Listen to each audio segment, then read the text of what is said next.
Ports, remasters, remakes, and reimaginings have been a thing for about as long as games have, so there's no real new discourse to be had about them as far as I can tell. As of late, I've tried to stay out of that discussion because I know how I feel, and I know I won't be changed by arguing with people on Twitter or whatever.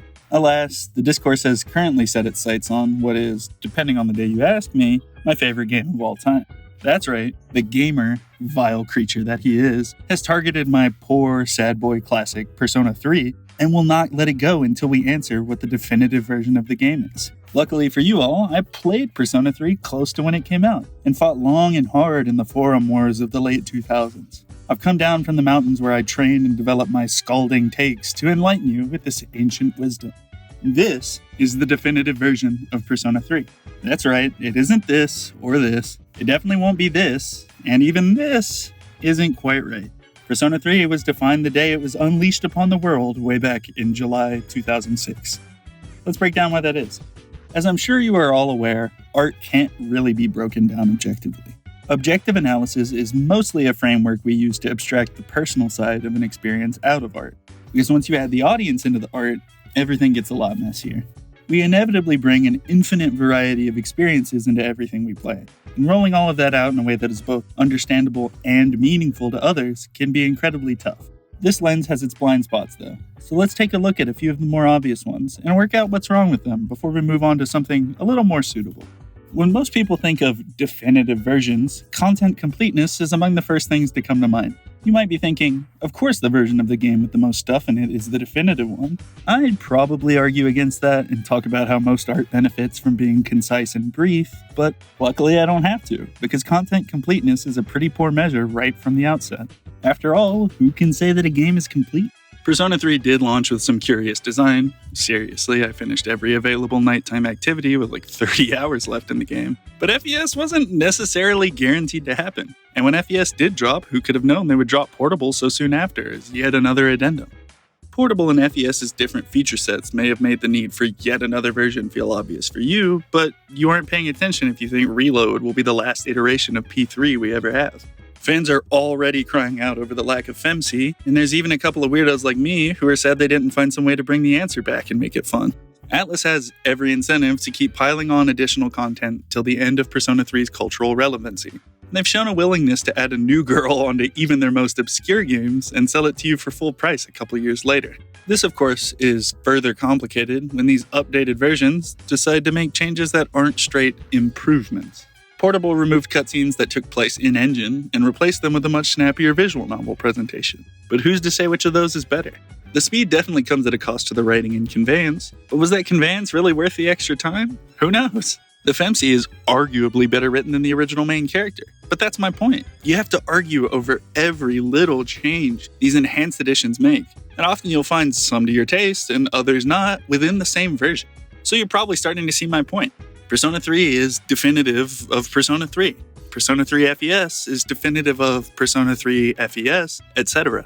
At this point, it'd probably be prudent of me to point out a distinction between versions you may not have thought of yet, that being the different languages the game has been localized into. Persona 3 has, at least by my metrics, a pretty stellar localization. While some of the voice acting can be a bit stiff, a really solid expressive script makes up for this, and sometimes even surpasses the Japanese version for me. And yet, describing it as definitive is just not right. Language is maybe the most complex thing all of us have a relationship with in our daily life. Because language itself is subjective, translations also have to be subjective. Even if a translated script is faithful to the word and spirit of the original, it can never quite be the original. Language is an abstraction of thought used to convey meaning between people.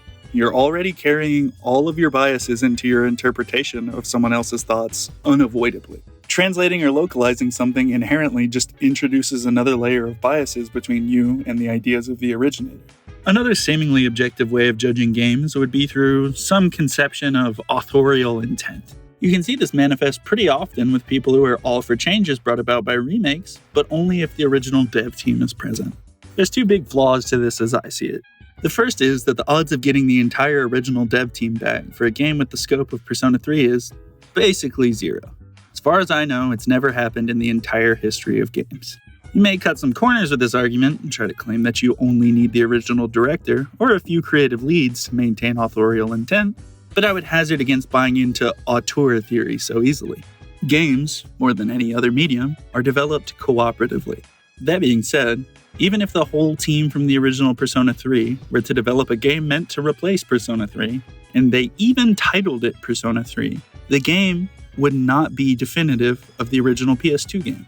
Artists grow, change, and regress constantly like anybody else does. This hypothetical remake wouldn't end up being made by the original staff because all of those people are straight up different people at this point. They've changed in the 2 decades since the original game's release, and how couldn't they? Time never waits, after all. So what metrics does this leave us with? I'll be honest and say that, while it does sound arbitrary, the first release of Persona 3, in its native language of Japanese, played on the PlayStation 2, is the definitive version because it is the original as it was stated upon release. You may be jumping down my throat for saying this version where you have nothing to do at night and can't control your party members and can't play in HD is definitive, but I'd ask you to consider what defines an experience for yourself. Don't play these games because of their objective correctness as a version of an experience. Play them because you think they will be personally meaningful to you. Despite calling the original game definitive here, it's never the version I recommend to people. I'm an FES fan. FES, Portable, and Reload all saw fit to distinguish themselves with a subtitle because they knew they were addendums to the original. They understood that works of art are defined not only by their virtues, but also by their flaws. They understood it was okay to be Persona 3 with an asterisk because they couldn't ever be Persona 3. The history of human art is a history of slow, unceasing iteration.